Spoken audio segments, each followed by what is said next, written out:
ये एक मध्यम वर्गीय परिवार की कहानी है। एक पिता जिसने कड़ी मेहनत पर अटूट विश्वास रखा, एक माँ जो साक्षात प्रेम का रूप बनी, और दुनिया की कड़वाहट से अनजान दो बच्चों के बीच का एक भावनात्मक सफ़र। राघव दफ्तर से थके हुए आते हैं। अर्जुन मुंह फुलाकर बैठा है।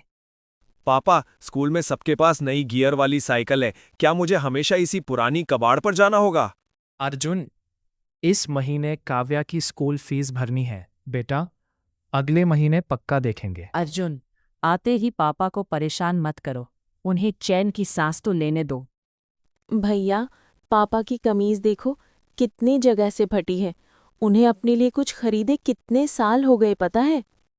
तुम्हें क्या पता काव्या, सब मुझ पर हंसते हैं। मुझे वो साइकिल चाहिए ही चाहिए। ठीक है बेटा, उदास मत हो। तुम्हारे जन्मदिन तक मैं वो साइकिल दिला दूंगा। पर पहले ही इतना कर्ज है, आप कैसे करेंगे? बच्चों की खुशी से बढ़कर कुछ नहीं है सुमति। मैं थोड़ी और मेहनत कर लूंगा। पापा, मुझे नए कपड़े नहीं चाहिए। मेरी फीस भी बाद में भर देना। बस आप अपना ख्याल रखिए। थैंक्स पापा, आप दुनिया के सबसे अच्छे पापा हो। एक रात अर्जुन और काव्या दूध लेने निकलते हैं और अपने पिता को दूसरी नौकरी करते देख लेते हैं। भैया, उधर देखो, वो पापा जैसे नहीं लग रहे? पापा यहाँ क्या कर रहे हैं? इतनी बारिश में वो साइकिल पर डिलीवरी कर रहे हैं। साहब, देरी के लिए माफी चाहता हूं। बारिश की वजह से रास्ता जाम था। तुम्हारे पास हमेशा कोई न कोई बहाना होता है। मैं रेटिंग कम कर दूंगा। मेरी रेटिंग मत घटाइए साहब। इसी काम पर मेरे बच्चों की पढ़ाई टिकी है। मैं कितना स्वार्थी हूँ काव्या। पापा मेरी साइकिल के लिए इतनी तकलीफ उठा रहे हैं। तुम बच्चों को इतनी देर क्यों हुई? तुम्हारे पापा भी अब तक नहीं आए। मुझे डर लग रहा है। माँ, आपको सब पता है ना कि पापा हमारे लिए कितनी धूप बारिश सह रहे हैं? पता है बेटा, जब उनके सूजे हुए पैर देखती हूँ तो दिल फट जाता है, पर तुम्हारी मुस्कान के लिए वो सब छुपा लेते हैं। माँ, मुझे साइकिल नहीं चाहिए।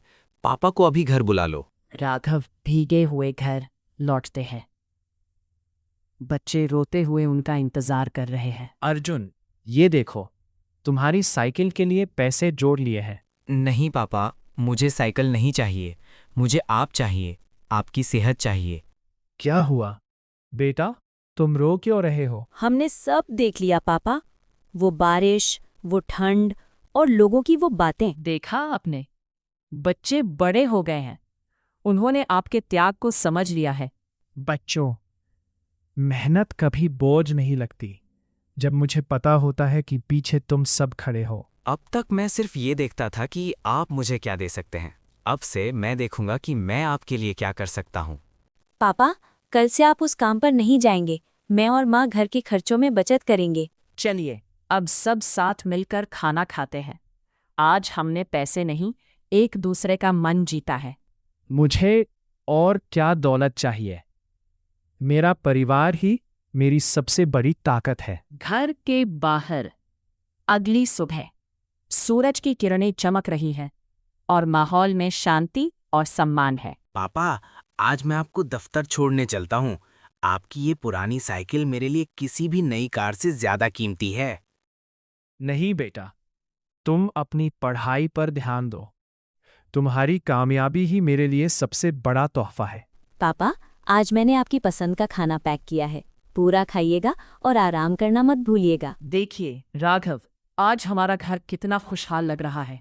सच में, प्यार ही सबसे बड़ी दवा है। माँ, मुझे अब समझ आया कि पापा के बोझ को बांटना ही एक असली परिवार होने का मतलब है। एक पिता की सबसे बड़ी जीत वही होती है जब उसके बच्चे उसकी मेहनत की कद्र करना सीख जाते हैं। हम हमेशा आपकी ताकत बनेंगे पापा, जैसे आप हमारी ताकत है।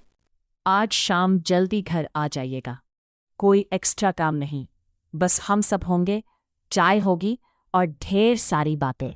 मैं जरूर आऊंगा सुमति। तुम सबकी ये मुस्कान ही दिन भर के लिए मेरी असली ताकत है। लव यू पापा, लव यू मम्मी। शिक्षा, माता पिता के त्याग अक्सर मौन होते हैं, उन त्यागों को पहचानना और उनका सम्मान करना ही एक बच्चे की सबसे बड़ी कृतज्ञता है।